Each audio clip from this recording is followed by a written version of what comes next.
Let me start by expressing, first of all, my thanks and my congratulations to the Estonian presidency, and personally to my good friend Andres for the excellent organization of the very first informal meeting here in Tallinn.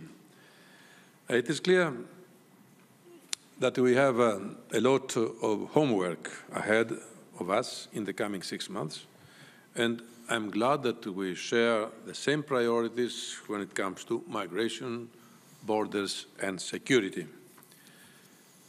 We have made a very important, I would say considerable progress as a union in managing the migration crisis. We are not where we were 2.5 years ago.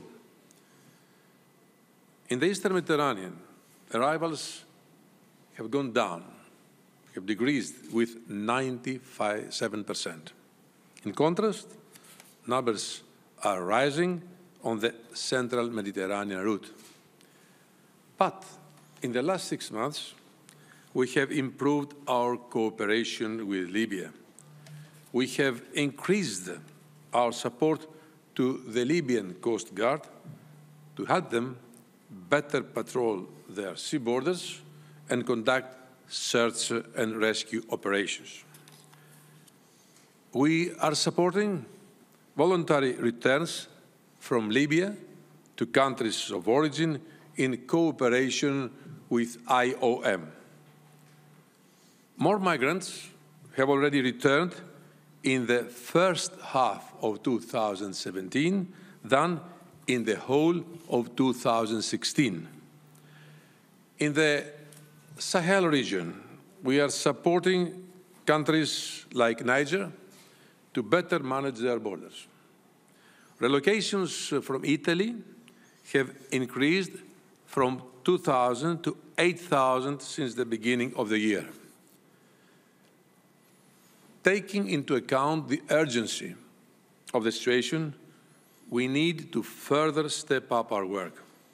That is why, on Tuesday, the Commission adopted an action plan setting out a series of immediate actions to support Italy, to stem the flow and show solidarity. As Andres said before, we are standing by Italy in these difficult moments because, yes, Italy is under huge pressure. But as we have said many times, Italy is not alone. And the debate here in Tallinn proves that all member states, and of course the Commission, we are fully supporting Italy in these difficult and pressing moments. These actions should be taken by all member states, including, as it is obvious, Italy itself, the Commission, and all European Union's agencies. This action plan implements the fundamental principles of our migration policy, showing solidarity with those fleeing war and persecution, whilst at the same time stepping up our work to return those who are not and have no right to stay in Europe. We all now need to intensify and accelerate our efforts to turn the commitments made by EU leaders recently into reality. We had an open and frank discussion today on everyone's responsibilities, and I'm glad to see that ministers are committed to swiftly start this work, notably to contribute much more substantially to the EU-Africa Trust Fund, to accelerate relocations for all those eligible,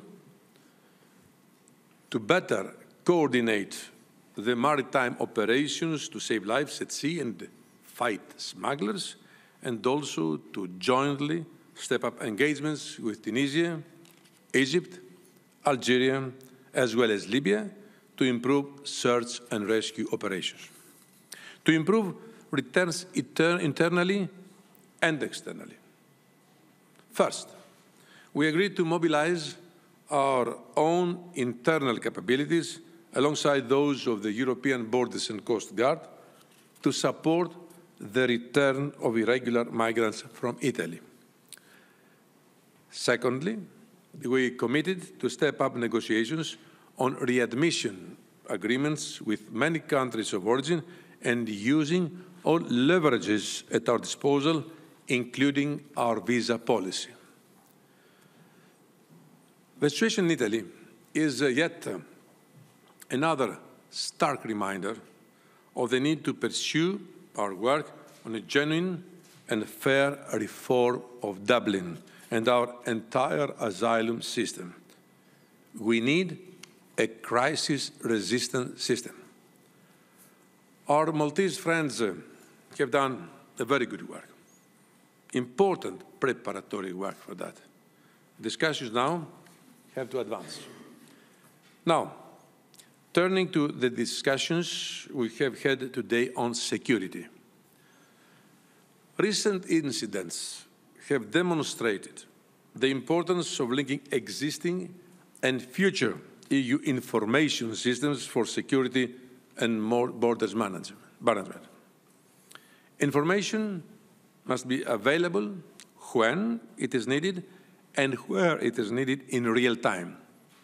This is why I welcome the importance that the Estonian presidency will give to improve information exchange at EU level over the next 6 months. Last week, we proposed to strengthen our EU agency in charge of our information system, EU LISA, which is based, as you know, here in Tallinn. With this proposal, EU LISA will become a digital center of excellence and the nerve center of our actions to achieve interoperability of our information systems. I know they will make good progress on this legislative file. We want to make sure that EU LISA can deliver the technical solutions to make interoperability a reality by 2020. I also welcome the commitment of the Member States to finalize the negotiations on Eurodac, the Schengen Information System, and ETIAS by the end of this year. All our work on information systems is key to strengthen our external borders. I look forward to continue working closely together with Andres and the Estonian presidency to move forward on all these issues in the next 6 months. Thank you.